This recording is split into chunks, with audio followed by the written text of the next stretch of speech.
நிலத்து பிரச்சனை சம்மந்தப்பட்ட பிரச்சனையை போ இதை நான் சரி பண்ணி கொடுக்குறேன்னு சொல்லி உத்தரவு கொடுத்தேன். அது சொன்ன மாதிரி 28 நாளில் நடந்துச்சு.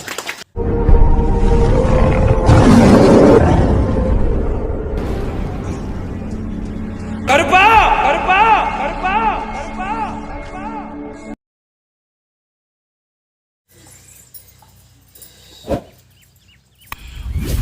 கருவதான் இதோட எந்த ஊர் சாமி கருதா இதோட ஹைதராபாத்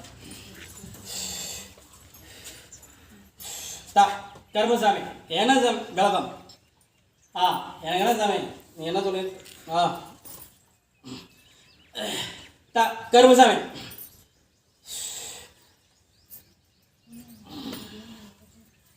வராத கஷ்டப்பட்டு லவ் மேரேஜ் கல்யாணம் அப்படிதானே லவ் மேரேஜ் கல்யாணம் பண்ணி இங்கே வாழையவே விட மாட்டேன்றாங்க சாமி.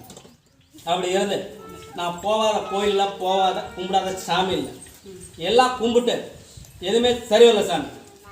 கேள்விப்பட்டு தான் இந்த இடத்துக்கு நான் வந்த சாமி. ஆனால் வந்ததுக்கப்புறம் பரப்பையும் கொஞ்சம் ரெண்டு தாதா நினச்சிட்டு வந்தேன். இது நடக்குமா நடக்காதா என்னமோ ஒரு பாட்டில் சாதாரணமாக சொல்லிட்டு போகிறாரு அப்படின்னு நானும் எங்கள் வீட்டுக்காரும் பேசிகிட்டு இருந்தோம். அப்படி இருக்கும்போது ஒரு நிலத்து பிரச்சனை சம்மந்தப்பட்ட பிரச்சனையை போ இதை நான் சரி பண்ணி கொடுக்குறேன்னு சொல்லி உத்தரவு கொடுத்தேன். அது சொன்ன மாதிரி 28 நாளில் நடந்துச்சு. அதே போல் கணவர் வேலை செய்கிற இடத்துல அவங்க வந்து இந்த வேண்டாப்பா ஆள் இதாக இருக்குது நீ இது பண்ணிட்டு போ அப்படின்னு சொல்லி ஃபஸ்ட்லேயே நமக்கு வந்து அமுச்சு விட்டாச்சு அந்த இடத்த விட்டு இல்லையா. அந்த இடத்துல எவன் அமிச்சானா அவனே நான் கூப்பிடுவான் அப்படின்னு சொல்லி உத்தரவு கொடுத்துருந்தேன் இல்லையா. அந்த இடத்துல அவனே கூப்பிடுவான், அவனே கூப்பிட்டு அதே இடத்துல உன் வீட்டுக்காருக்கு அந்த வேலையை வாங்கி கொடுக்குறேன், ஏற்கனவே இருந்த வருமானத்தை கூட இப்போ அதிகமாக வாங்கி தரேன் அப்படின்னு சொல்லி சொன்னேன் இல்லையா. அதே போல் வருமானம் வந்தது, அவங்களும் கூப்பிட்டாங்க, எல்லாமே நடந்தது இல்லையா. இப்படிலாம் நடக்கும்போது போன மாதம் என் கனவு கண்கலங்கி அழுவும் போது அதை கேட்டு என்னால் சாமி நீ இருக்கிறியா இல்லையா எனக்கு தெரியல சாமி. உங்களை நம்பி தான் சாமி அமிச்சேன். பணம் இன்னைக்கு போனால் நாளைக்கு வரும், பணம் தான் சம்பாரிச்சிடலாம். ஆனால் அதோட அவமான பேர் கெட்ட பேர் சில விஷயங்கள் அங்களால் சலிச்சுக்கிட்டு வேலை செய்ய முடியல சாமி. சம்பளம் கம்மியாக இருந்தாலும் பரவாயில்ல, எங்கள் வீட்டுக்கு என் கணவருக்கு பேர் நல்ல பேர் இருக்கும் இல்லையா. அதுதான் கேப் வந்துடும் சொல்லி சொல்கிறாங்க அதானே. எல்லாம் வந்து கேவலமாக பேசுகிறாங்க, கேவலமாக பண்ணுறாங்க சாமி. இது என்ன நடக்குதுன்னு தெரில. இணைய வரலையும் உங்கள்கிட்ட கேட்டுட்டு போய் ஒரு இதை கூட பொய்யா போனதா சரித்தில்லை சாமி. அதே போல் சின்ன விஷயம் எதாக இருந்தாலும் என் வீட்டில் சின்ன விசேஷமாக இருந்தாலும் உங்களை கேட்காம நான் செய்கிறதில்ல சாமி. எல்லாமே கேட்டு தான் செஞ்சேன், நான் நல்லா இருக்கிறேன்.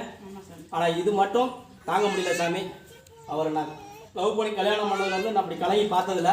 இப்போ கலங்கிற போது எனக்கு கஷ்டமாக இருக்குது சாமி. எனக்கு ஏதாவது ஒரு தீர்வு கொடு சாமி. அதானே என்னதான் கலகம். நான் இந்த ஒரு மாதமாக பார்க்காத காரணம் உன்னோட மனையில் வந்து சுத்தல் தீட்டு அப்படின்னா ஒரு பங்காளி உள்ள இதாகிட்டேன் இல்லையா. இதில் வந்து கண்டிப்பாக நான் பார்த்து சரி பண்ணி கொடுத்து திருப்பி பழைய வழிமுறை பண்ணி கொடுத்தா போதும்ல. நான் வழிமுறை பண்ணி கொடுத்தாங்க புரியுதா. அது எந்த மாதிரி இல்லை. வேறு என்ன வேணும் பையனுக்கு பையனோட லைனு இதாச்சு, அதுதான் கரெக்ட் பண்ணிட்டேனே. சரி பண்ணி விட்டு தானே இது பண்ணிக்கிறேன், எந்த பிரச்சனையும் வராது. வேலை கரெக்டாக வரணும் இல்லையா.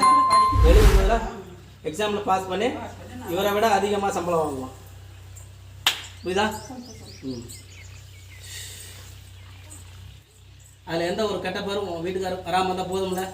எதாக இருந்தாலும் உங்கள் வீட்டுக்காரர் முன்னே வச்சு செஞ்சால் போதும்ல. கண்டிப்பாக உங்கள் வீட்டுக்காரர் முன்னே வச்சு தான் எதாக இருந்தாலும் செய்வோம் புரியுதா.